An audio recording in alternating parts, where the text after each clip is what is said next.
পাওয়ার প্লেতে 3 উইকেট হারিয়ে ধুঁকতে থাকা সময়ে এ কেমন কাণ্ডজ্ঞানহীন শট শামীমের। গুরুত্বপূর্ণ সময়ে তার এমন আউট দেখে ডাগ আউটে বসে অধিনায়ক লিটন দাস কিছু একটা বললেন, যার প্রতিফলনটা ঘটল ম্যাচ শেষে হারের কারণ বর্ণনায়। লিটন কাঠগড়ায় তুলেছেন শামীমের দায়িত্বহীন ব্যাটিংকে। হতাশা প্রকাশ করে লিটন বলেন, শামীম যেভাবে ব্যাট করেছে তা হতাশাজনক, তার আরেকটু দায়িত্ব নিয়ে ব্যাটিং করা উচিত।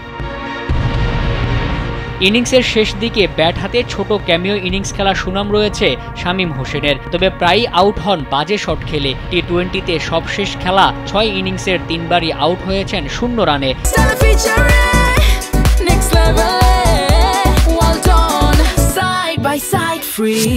তবে ক্যারিবিয়ানদের বিপক্ষে প্রথম টি-20তে শুধু শামীমের ব্যাটিং নয়, সোহানের ব্যাটিংও প্রশ্নবিদ্ধ।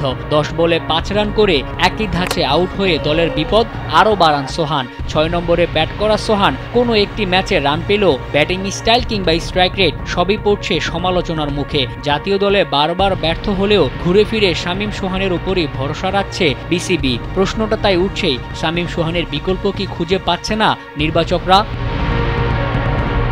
টি-20তে ফিনিশিংয়ে হার্ড হিটিংয়ের জন্য পরিচিত মুখ সাব্বির রহমান এখনও যে স্বপ্ন দেখেন জাতীয় দলে খেলার। শামীম সোহানের টানা ব্যর্থতায় বিসিবি কি আরেকবার পরখ করতে পারত না সাব্বিরকে? আফিফ হোসেনও হতে পারেন সেরা বিকল্প।